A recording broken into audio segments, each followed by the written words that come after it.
Assalamualaikum warahmatullahi wabarakatuh. Perkenalkan saya Tasya Nurjana, NPM 212151032 2021A Program Studi Pendidikan Matematika.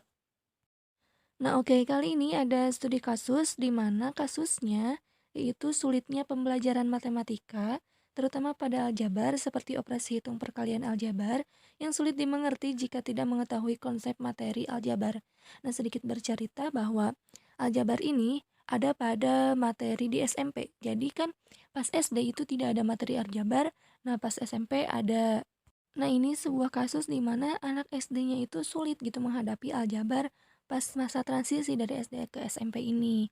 Maka maka operasi pada aljabar ini sulit seperti itu. Saya juga pernah beberapa kali les matematika kepada anak SD, maka sama seperti ini sulit gitu dalam operasi hitung aljabar. Baik, sebagai permulaan di sini ada apa itu aljabar gitu.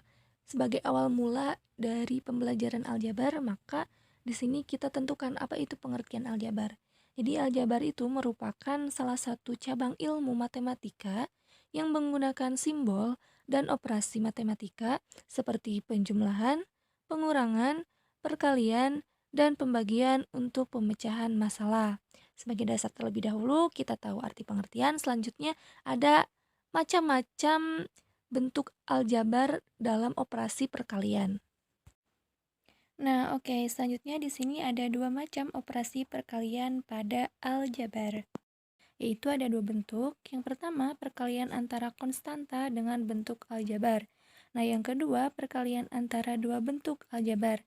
Jadi ada dua macam gitu operasi perkalian pada aljabar ini. Nah, selanjutnya kita akan lihat seperti apa perkalian antara konstanta dengan bentuk aljabar dan perkalian antara dua bentuk aljabar. Oke, kita mulai di sini. Yang pertama, perkalian antara konstanta dalam bentuk aljabar.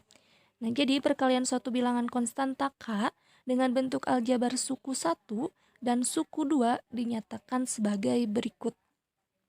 Nah, oke, misalnya di sini ada K AX sama dengan KAX.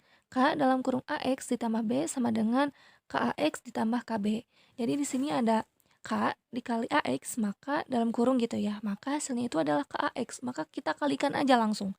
Nah, kalau ada penjumlahan, jadi K dalam kurung AX ditambah B, maka kita kalikan dulu K dikali AX sama dengan KAX, lalu K dikalikan dengan B jadi KB. Jadi KAX ditambah KB. Nah, seperti ini untuk macam konstanta dalam bentuk aljabar. Oke, nih, di sini selanjutnya yang kedua, perkalian antara dua bentuk aljabar. Nah, sebagaimana perkalian suatu konstanta dengan bentuk aljabar, untuk menentukan hasil kali antara dua bentuk aljabar, kita dapat memanfaatkan sifat distributif perkalian terhadap penjumlahan dan sifat distributif perkalian terhadap pengurangan. Selain dengan cara tersebut, untuk menentukan hasil kali antara dua bentuk aljabar dapat menggunakan cara sebagai berikut. Nah, yang pertama, perhatikan perkalian antara bentuk aljabar suku 2 dengan suku 2 berikutnya. Nah, selain dengan cara skema seperti di atas yang tadi, untuk mengalihkan bentuk aljabar suku 2 dengan suku 2 dapat digunakan sifat distributif seperti uraian pada berikut ini. Nah, di sini ada contoh di mana ada AX ditambah B dikali CX ditambah D gitu, sama dengan bagaimana caranya? Di sini yang terlebih dahulu dalam kurung yang pertama di sini ada AX. Nah, di AX ini dikalikan terlebih dahulu, didistributifkan terlebih dahulu ke dalam CX ditambah D. Jadi sama dengan AX dalam kurung CX ditambah D ditambah ini yang B dikalikan juga dengan CX ditambah D. Jadi ditambah B dalam kurung CX ditambah D. Sama dengan kita langsung kalikan AX dikali CX, lalu AX dikali D, ditambah B dikali CX, tambah B dikali D. Maka di sini hasilnya adalah ACX kuadrat ditambah ADX ditambah BCX ditambah BD. Nah, sama dengan ACX kuadrat ditambah AD ditambah BC itu disatukan, lalu X-nya di luar gitu. Ditambah BD, itu untuk hasil AX tambah B, lalu CX ditambah D. Oke, untuk contoh soal kita pindah kelas ya guys. Oke, next di sini ada contoh soal. Jabarkanlah bentuk aljabar berikut ini, kemudian sederhanakanlah. Nah, ini pasti untuk perkalian yang pertama gitu ya. Contoh yang pertama, yang A 4 dikali P ditambah Q, yang B 5 dalam kurung AX ditambah BY, yang C 3 dalam kurung X kurangi 2 ditambah 6 dalam kurung 7X ditambah 1.